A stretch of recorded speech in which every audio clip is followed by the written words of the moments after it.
Charity Lockhart grew up in the river-edge settlement of Cebu City, where wooden houses cling to each other like they are trying not to fall into the murky water below.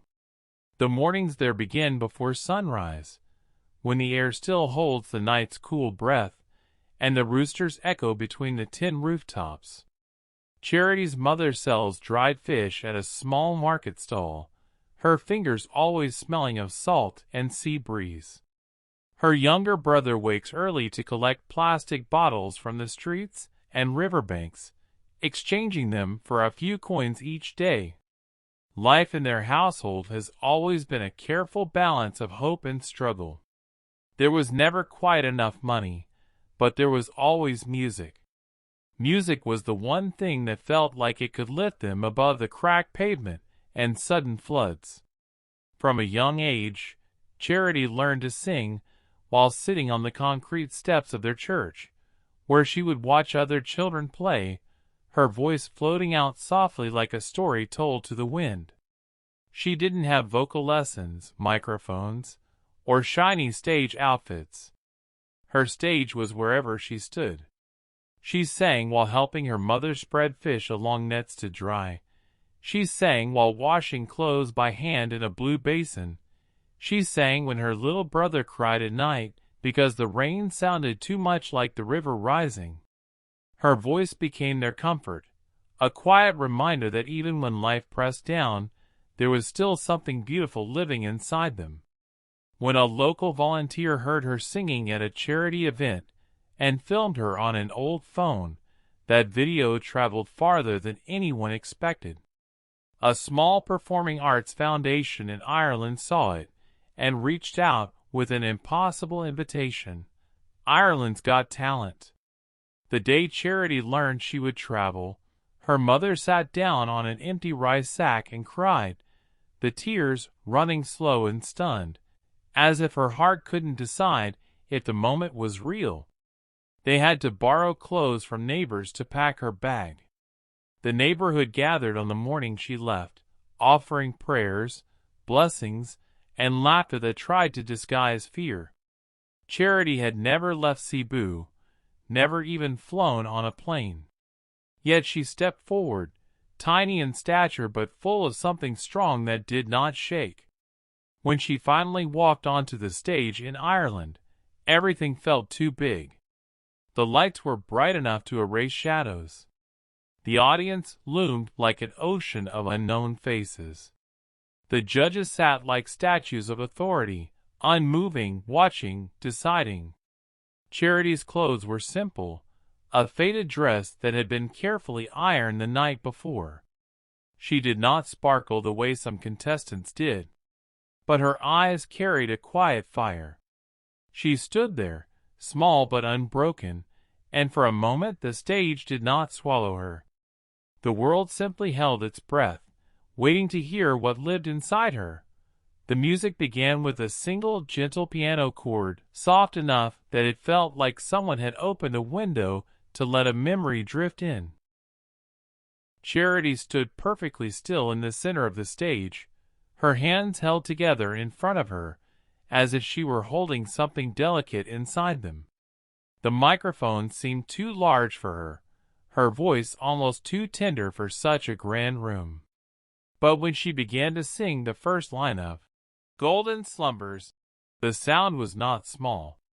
It carried warmth that did not come from strength or volume, but from truth. It was the sound of late nights by candlelight, of holding someone close during a storm, of whispering comfort when the world felt too heavy to bear. The audience didn't merely hear her, they felt her. Each word flowed like she was remembering something rather than performing it. The song wasn't just music to her. It was a story of her life, wrapped in melody. She thought of her mother's tired eyes, of her brother sleeping on a thin blanket beside her on the floor, of the way the rain thundered on their tin roof during typhoon season. She remembered how she used to hum this very tune to soothe them both, promising better days even when she didn't know if they would come. Those memories filled her voice with something that no technique, no training, no studio could ever create. It was raw, full human. The judges felt it immediately. Mel B leaned forward in her seat, her hand pressed lightly against her lips, her eyes wide and searching as if she was trying to understand how such emotion could come from someone so young. Simon, who was often hard to move, became still in a different way. His posture softened.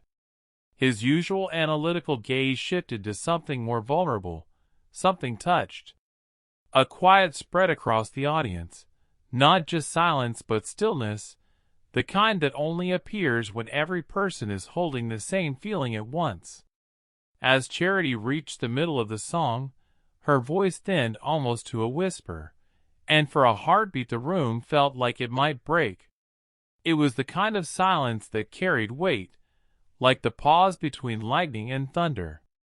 Then she rose, her voice blooming again, carrying a trembling power that made several audience members wipe tears from their cheeks.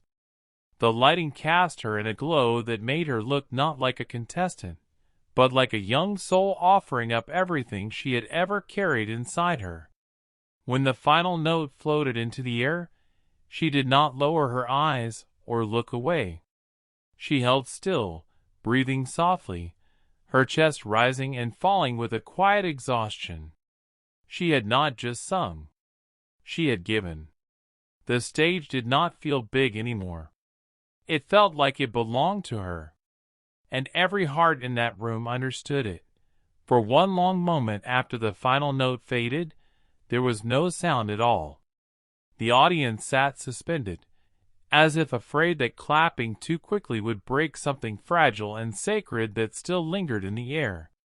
Charity's hands trembled at her sides. Her breath came slow and uneven. She didn't look triumphantly proud or expectant. She looked like a girl who had just poured her entire heart into the open, and did not yet know whether the world would hold it gently or let it fall. Mel B was the first to move. She blinked hard, a tear sliding down before she could stop it, and she let out a shaky breath that sounded almost like someone remembering how to feel. She pushed herself up from her seat, not with the excitement of a judge about to make a show, but with the weight of someone deeply moved. Her voice came soft, not loud or dramatic, but filled with emotion that was too genuine to hide. "You didn't just sing that song," she said. "You lived it. You gave us everything, everything you've been carrying." Her voice broke on the last word, and she pressed her hand to her chest, as if steadying her heart. The audience began to cheer then, a slow rising wave. But Mel B didn't sit back down. She didn't wait for the applause to swell. Her hand moved almost instinctively. She reached forward and slammed the golden buzzer. The sound rang out like a celebration erupting from the floor of the stage. The golden lights burst from above, shimmering down like sunlight scattered into 1,000 pieces. The confetti began to fall slowly at first, drifting through the air, as if even the golden pieces wanted to honor the quietness of the moment. Then more poured down, spiraling around Charity in a radiant cascade. She stood in the center of it, her eyes widening, her lips parting in disbelief. Charity covered her mouth with both hands. Her shoulders shook.